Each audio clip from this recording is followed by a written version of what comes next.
He sat in silence, staring at the white walls around him. The clock on the wall ticked louder than usual, every second dragging the moment closer. His hands didn't tremble. His breathing was steady. And when the tray slid in, greasy fries, a double bacon cheeseburger, a soda slowly losing its fizz, he didn't hesitate. He took a bite. It was just another meal. But it would be the last one he would ever taste. Just hours later, Michael Tanzi lay strapped to a gurney inside Florida State Prison, surrounded by concrete, steel, and the cold eyes of those sent to watch him die. But long before the needle pierced his vein, long before he whispered his last words, he left behind a trail, a calculated, terrifying path that led through kidnapping, violence, and the slow, suffocating fear of a woman who only wanted to help. And here's the part that no one expected. He walked in, on his own, sat down, and confessed every gruesome detail. Why would a man calmly explain a horror so disturbing it made seasoned detectives lose sleep? Stay with me because what you're about to hear next will leave you questioning everything about trust, manipulation, and the terrifying calm of a killer who had nothing left to lose. And if you want to make sure you never miss stories like this, real cases, real horror, and real consequences, subscribe now. Hit that button. Because the next case may haunt you even more.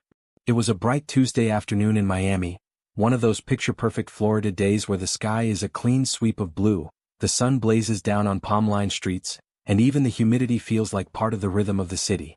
Just outside Biscayne Boulevard in the heart of downtown, the Miami Herald newsroom was in full motion, stories unfolding, deadlines approaching, printers running hot. Among the organized chaos sat Janet Acosta, 35 years old. A respected journalist, Cuban-American, detail-driven. Known in the newsroom for her relentless work ethic and her graceful presence. Janet had spent nearly a decade chasing truth across South Florida, reporting on everything from political corruption to local community heroes. She wasn't flashy and she didn't need to be, her words spoke for her. A strong believer in facts, fairness, and finishing what she started. She usually kept her workspace neat, a worn-out notepad, 2 pens, one always red, and a framed photo of her younger brother from his graduation. Each morning started with a strong Cuban coffee from the bodega downstairs, and every lunch around 12:30 was a quick walk. No car, just keys, a small purse, and her press ID hanging from a lanyard. That Tuesday was no different. She left with a small wave to her editor, saying she'd be back in 20. She never was. As time ticked past 1 p.m., then 2:00, colleagues began to notice. Her chair remained empty. Her phone rang unanswered. Texts were sent, then calls, first casual, then concerned. By 3:30 p.m., unease was growing inside the building. Janet wasn't the type to miss a deadline, let alone vanish without a word. At 4 p.m., her editor dialed 911. Meanwhile, outside the newsroom, the heat pressed down on the sidewalks like a heavy blanket. Miami streets bustled like any other day. But by nightfall something was off. That bright, busy Tuesday had turned into a silent, suffocating evening. The police began their search. They checked street cameras, reached out to hospitals, filed a missing persons report. It was as if she had disappeared into thin air. But she hadn't. The footage from a nearby gas station would soon reveal her final moments in public, walking toward a silver rental car, speaking to a man who looked calm, too calm. And what happened next would send a shockwave across Florida. Because Janet Acosta hadn't just gone missing. She had walked right into the hands of a killer. And the man driving that silver car was Michael Tanzi. Janet Acosta had just stepped out for her usual quick lunch, not knowing she was about to cross paths with the man who would end her life. She walked down the sidewalk, purse in hand, heading toward the same small sandwich shop she'd visited dozens of times before. Parked just ahead on the side of the road near a gas station, sat a silver rental car that looked plain, unremarkable, just another vehicle blending into Miami's busy midday scene. Behind the wheel was Michael Tanzi, a man recently released from a halfway house, frustrated, angry, and desperate for control. Janet likely noticed him only as a figure calling out from the driver's side window, maybe asking for directions or help. What she didn't know was that he had a plan, and that plan began with her getting inside that car. It's not known what words he used, whether it was a threat, a plea, or a lie, but it was enough to make Janet pause. In the next moment she was forced into the vehicle, and from that point forward she was no longer free. Once she was inside, the door locks clicked shut, and the traffic noises of downtown Miami faded behind closed windows. Michael Tanzi pulled away from the curb, calm on the outside, but behind the wheel was a man who had just turned a midday routine into a terrifying ordeal. As they drove north, Janet sat stiffly in the passenger seat, trying to stay composed, hoping to survive whatever was about to happen. He drove through neighborhoods and onto highways, stopping at several ATMs, where he demanded her bank card and PIN number. Janet, terrified and hoping to buy herself time, complied, giving him what he asked, praying someone would notice her, praying for a way out. Security footage would later show him standing at the ATM withdrawing money, as Janet remained just barely visible in the car. Over the course of the next few hours, he would withdraw approximately $600 from her account, but money wasn't the only thing he was after. Inside that car, away from any watchful eyes, he subjected her to a series of brutal sexual assaults, acts that turned the vehicle into a mobile crime scene. Janet was powerless but still alive and still hoping that somehow, some way she would make it home. Meanwhile, back at the Miami Herald, the tension was rising as the afternoon turned to early evening and Janet still hadn't returned to the office. Her colleagues, now worried, called her phone repeatedly, left messages, and then began calling hospitals and local precincts. By 4 p.m., her editor had contacted law enforcement to file a missing persons report, and the Miami Police Department began its initial investigation. They canvassed the area near her last known location and began checking public cameras for any trace of her path.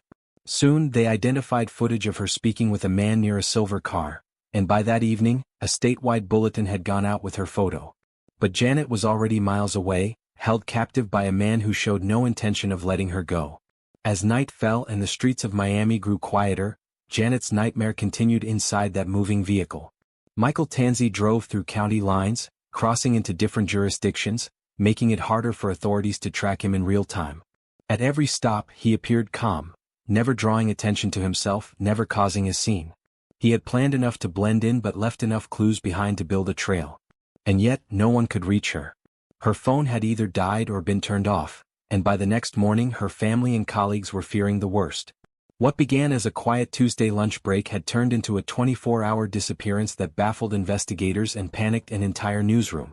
And while the police worked through leads and tried to piece together a timeline, Janet was still in that car, terrified, exhausted, and clinging to hope. But the journey wasn't over.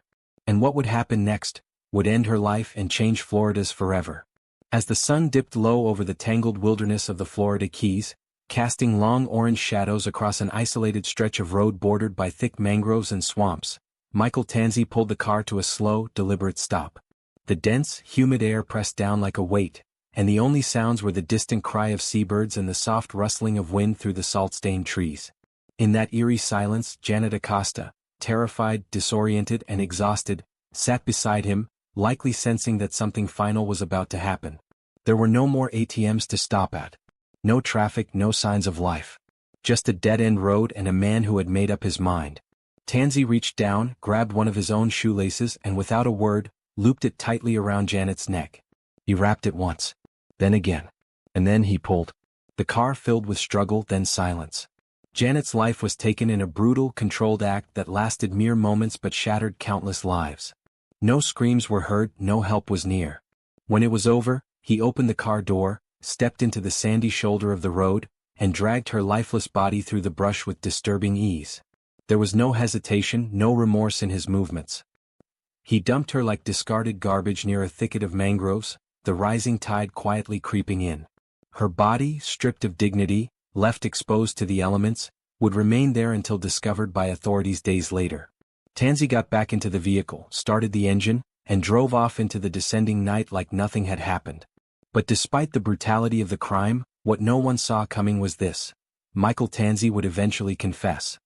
4 days after Janet Acosta's body was found tangled in the mangroves of the Upper Keys, the front door of a Broward County police station creaked open just past 7 a.m., and in walked a pale, sleep-deprived Michael Tanzi, hands shaking slightly, eyes unfocused but strangely calm.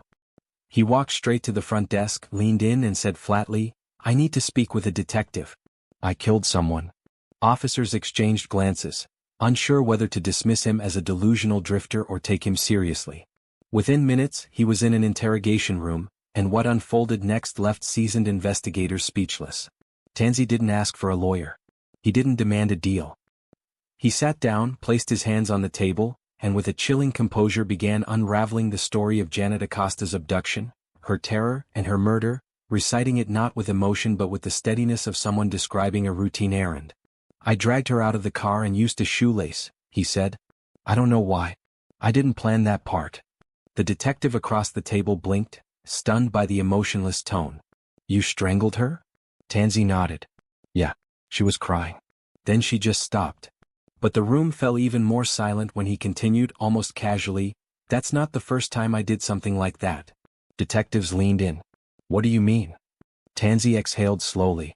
Back in '99, Massachusetts, a guy I knew. He owed me money.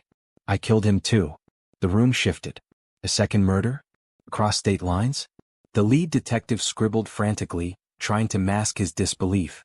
You're saying you killed someone in Massachusetts in 1999? Tanzi nodded again, his voice flat. Yeah. His name was Jeffrey. I hit him.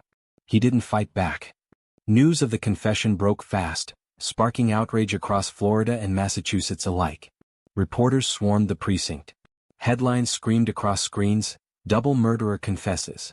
On social media, the public erupted. How had a man with a violent past slipped through the cracks? Why wasn't he being watched more closely after release from a halfway house? And who just walks into a police station and confesses to 2 murders, one of them more than a decade old?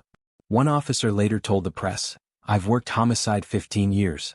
Never had anyone walk in and just unburden like that. It was surreal. Almost robotic.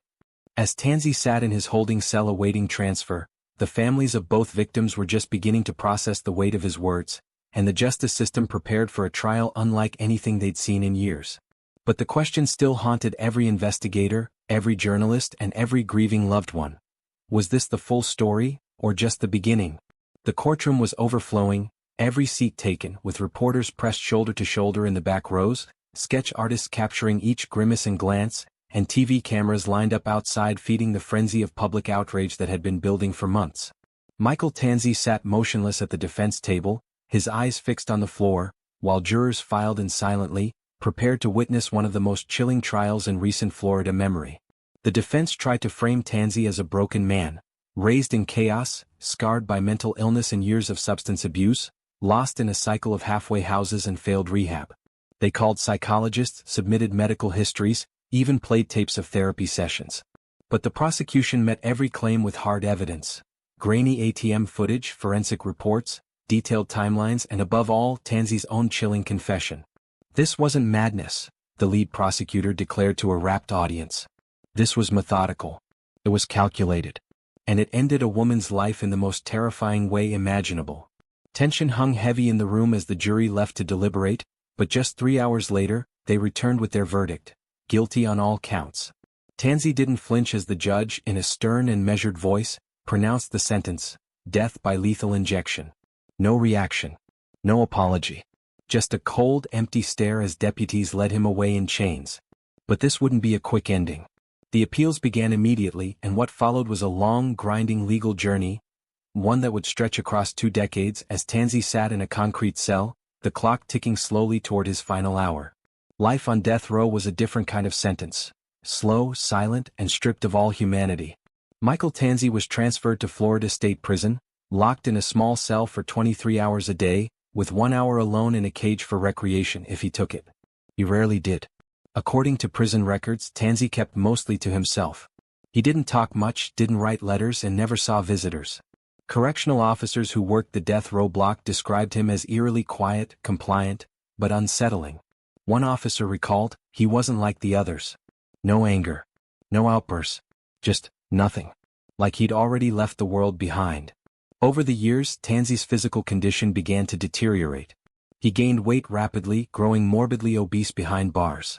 He suffered from high blood pressure, chronic back pain, and what doctors described as escalating mobility issues. His meals, monitored, state-issued, and nutritionally regulated, still couldn't prevent the damage of a sedentary, confined existence. At one point, prison staff had to modify his cell to accommodate his size. His attorneys would later use his failing health as part of a broader argument against his execution. They claimed he was too sick, too immobile, too far gone. And while courts rejected most of these pleas, the health complications still caused delays. Tanzi became an administrative burden, a logistical problem on Florida's death row. Even among the condemned, one staffer said, he was a complication. April 8, 2025. The sun hadn't yet broken the horizon over Florida State Prison, and a heavy stillness blanketed the grounds. The usual clatter of doors and distant shouting had been replaced by something more suffocating, an almost sacred quiet. Inside the death watch area, a small group prepared for the end. 2 guards, a chaplain clutching a worn Bible, the prison warden, and a state-appointed medical team. At exactly 5:42 a.m., Michael Tanzi was offered his last meal. On the tray, a double bacon cheeseburger with fries and a can of soda, simple, greasy, forgettable. Yet the weight of it was unbearable. The same hands that once forced a terrified woman into a car, that left her bound and strangled in a hotel closet, now lifted a paper-wrapped burger to his mouth. There was no irony. No remorse. Just silence, punctuated by chewing. Afterward, Tanzi made a final phone call, one that prison officials said lasted under 2 minutes. He didn't speak to family. No message to the victims' loved ones. Michael Tanzi lay strapped to the gurney, motionless under the sterile glare of the fluorescent lights. Thick leather restraints bound his ankles, wrists, and chest, locking him in place. 2 IV lines had already been inserted, one in each arm, taped down, leading to a machine humming faintly beside him. The room beyond the glass was silent. On one side, a handful of state witnesses emotionless. On the other, members of Janet Acosta's family, who had waited over 2 decades for this moment. The warden leaned in, microphone live, and asked if Tanzi had any final words. For a moment there was nothing. Then, barely above a whisper, he spoke, "I'm sorry for what I did. I pray God forgives me. And I hope the family can find peace." No tears. No outbursts. Just quiet resignation. A signal was given. A switch was flipped. And the lethal cocktail began to flow. First sodium thiopental to induce unconsciousness, then pancuronium bromide to paralyze the body, and finally potassium chloride to stop the heart. Within moments his chest stopped rising. The monitor flatlined, one long, unbroken tone. Time of death was officially called. 6:14 a.m. The witnesses did not speak. No applause. No sighs of relief. Just a cold silence, broken only by the faint ticking of a clock on the chamber wall. If this story haunted you, smash the like button and subscribe for more true crime stories that dig deeper than headlines. Comment below, do you think justice was truly served in this case?